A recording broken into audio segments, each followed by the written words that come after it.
Salut les footeux, j'espère que vous allez bien. Bienvenue dans cette nouvelle vidéo. Et comme prévu, on continue avec l'analyse des groupes de la Coupe du Monde 2026, États-Unis, Mexique, Canada. Dans cette vidéo, j'aborde le groupe C du Brésil, le groupe D des États-Unis, le groupe E de l'Allemagne et le groupe F des Pays-Bas. Sans plus tarder, dans le groupe C, nous avons le Brésil, le Maroc, Haïti et l'Écosse. Le Brésil détient le record absolu du plus grand nombre de titres en Coupe du Monde avec 5 titres de champion. Avec 23 participations, le Brésil est la seule nation à avoir disputé toutes les éditions de l'histoire du tournoi, de 1930 jusqu'au mondial de cette année. Cependant, depuis près de 4 éditions, le Brésil n'est plus à son meilleur niveau. Et il a même été éliminé en quart de finale lors de l'édition du Qatar en 2022. Et ensuite, le Maroc a participé à cette phase finale de Coupe du Monde, 2026 inclus. Et son meilleur palmarès est une 4e place historique en 2022 au Qatar, devenant la première nation africaine et arabe à atteindre le dernier carré et est sûrement l'équipe africaine la plus attendue à cette édition de 2026. Haïti compte 2 participations à la Coupe du Monde. Je pense 2026 inclus. Et son unique phase finale passée remonte à l'édition de 1974 en Allemagne de l'Ouest, où les Grenadiers ont été éliminés au premier tour. Et du coup, le pays fait son grand retour sur la scène mondiale pour la Coupe du Monde 2026. L'Écosse compte 9 participations. Malgré une longue tradition dans cette compétition, l'Écosse n'a jamais réussi à franchir le premier tour, terminant systématiquement à la phase de groupe lors de ses 8 précédentes participations. Voici ce que je peux dire sur les sélections du groupe C. Dans ce groupe, je vois le Brésil chipper la première place au Maroc au goal average. Le Maroc finira deuxième, suivi de l'Écosse troisième et qualifié en tant que meilleur troisième. Haïti, quant à lui, finira à la 4e et dernière place. Dans le groupe D, nous avons les États-Unis, le Paraguay, l'Australie et la Turquie. Les États-Unis, pays co-organisateur, comptent 12 participations à la Coupe du Monde et ont atteint les demi-finales lors de l'édition inaugurale en 1930.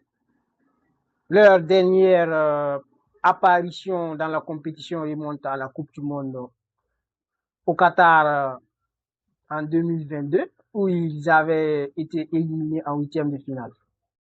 Le Paraguay compte 9 participations et son meilleur résultat est un quart de finale atteint en 2010, qui est en même temps sa dernière participation avant l'édition de cette année. L'Australie compte 7 participations en Coupe du Monde et son meilleur résultat est un 8e de finale atteint à 2 reprises, en 2006 et en 2022, qui est sa dernière participation à ce jour. La Turquie a participé à 3 phases finales de Coupe du Monde, avec pour meilleur résultat une place de 3e en 2002, après lequel on l'a plus revu dans la compétition avant son retour cette année. Pour ce groupe, je vois les États-Unis terminer premier, suivi de la Turquie, deuxième, avec l'Australie à la 3e place, qui je crois décrochera quand même le ticket des 16e de finale. Le Paraguay terminera dernier de ce groupe. Dans le groupe E ensuite, nous avons l'Allemagne, Curaçao, la Côte d'Ivoire et l'Équateur. L'Allemagne compte 4 titres de champion du monde, 1954, 1974, 1990 et 2014.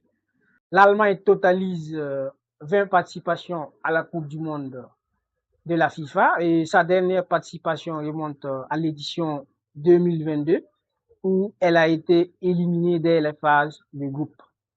Curaçao totalise une seule participation à la Coupe du monde, un exploit historique qui n'est tout autre que la phase finale de l'édition de cette année. L'équipe nationale de la Côte d'Ivoire compte 3 participations à la Coupe du monde et sa dernière apparition remonte à l'édition de 2014. Le pays n'a pour l'instant pas réussi à dépasser le stade des phases de groupe lors de ses apparitions. L'Équateur compte 5 participations à la Coupe du monde, incluant l'édition 2026. Son meilleur résultat est un 8e de finale atteint en 2006 et sa dernière participation à une phase finale remonte à 2022 au Qatar. Voici ce qu'il y a à dire rapidement sur les sélections du groupe E. Dans ce groupe, je vois l'Allemagne finir premier, suivi de la Côte d'Ivoire deuxième, de l'Équateur troisième, qui sera qualifié malgré tout en tant que meilleur troisième. Curaçao terminera à la 4e et dernière place.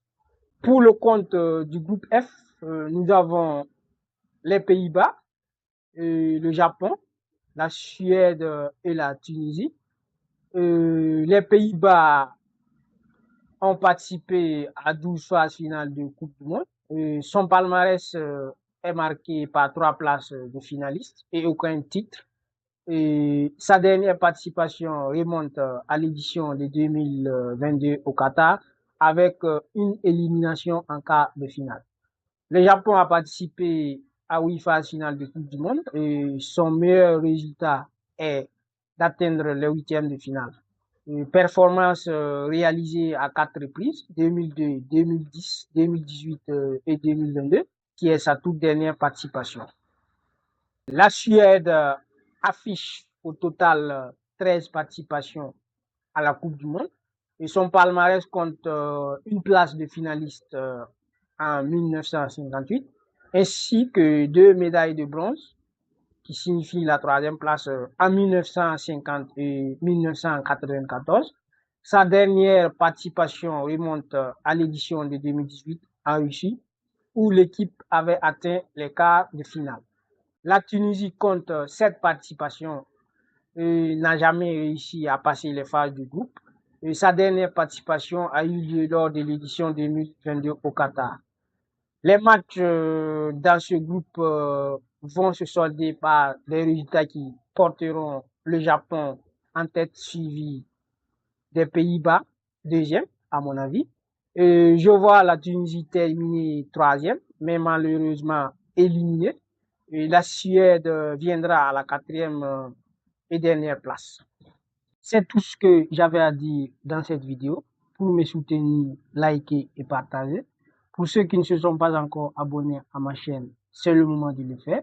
N'oubliez surtout pas d'activer la cloche de notification pour ne rien rater. Et sur ce, je vous dis à très bientôt.